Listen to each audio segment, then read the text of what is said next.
একটা মানুষকে উলঙ্গ করা আর তার ব্যক্তিগত মোবাইল ফোন চেক করা একই বিষয়। ধরুন আপনি রাস্তায় হাঁটছেন এবং হঠাৎ পুলিশ এসে বলল আপনার ফোনটা দেখান।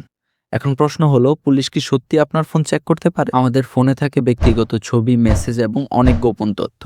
তাই স্বাভাবিকভাবেই প্রশ্ন আসে, আইন কি পুলিশকে এই ক্ষমতা দেয়? কিন্তু আইন কি বলে? আইনের উত্তরটা হলো সাধারণত না, কিন্তু বিশেষ পরিস্থিতিতে হ্যাঁ। চলুন আইনের ধারাগুলো সহজ করে বুঝে নিই। সংবিধানের 43 নং অনুচ্ছেদ এবং সাইবার সুরক্ষা অধ্যাদেশ 2025-এর ধারা 34 অনুযায়ী আপনার ফোনের গোপনীয়তা একটি মৌলিক অধিকার। প্রথমত, কোনো সুনির্দিষ্ট মামলা বা আদালতের সার্চ ওয়ারেন্ট বা তল্লাশি পরোয়ানা ছাড়া পুলিশ আপনার ব্যক্তিগত ডিভাইস তল্লাশি করতে পারে না। দ্বিতীয়ত, রাস্তাঘাটে কেবল সন্দেহবশত আপনার ফেসবুক, হোয়াটসঅ্যাপ বা গ্যালারি চেক করার আইনি কর্তৃত্ব পুলিশের নেই। এটি আপনার ব্যক্তিগত গোপনীয়তার স্পষ্ট লঙ্ঘন। কিন্তু কিছু ব্যতিক্রমী পরিস্থিতিতে পুলিশ আপনার ফোন চেক করতে পারবে। যেমন সাইবার সুরক্ষা অধ্যাদেশ 2025-এর ধারা 35 অনুযায়ী পুলিশ কিছু বিশেষ ক্ষেত্রে পরোয়ানা ছাড়াই ফোন তল্লাশি বা জব্দ করতে পারে, যদি আপনার বিরুদ্ধে হ্যাকিং বা কোনো সিস্টেমের ক্ষতি করার মতো গুরুতর সাইবার অপরাধের সুনির্দিষ্ট অভিযোগ থাকে। যদি পুলিশের কাছে বিশ্বাস করার সুনির্দিষ্ট কারণ থাকে যে আপনার ফোনে এমন কোনো ডিজিটাল তথ্য আছে যা এখনই জব্দ না করলে প্রমাণ নষ্ট বা সরিয়ে ফেলা হতে পারে। এছাড়াও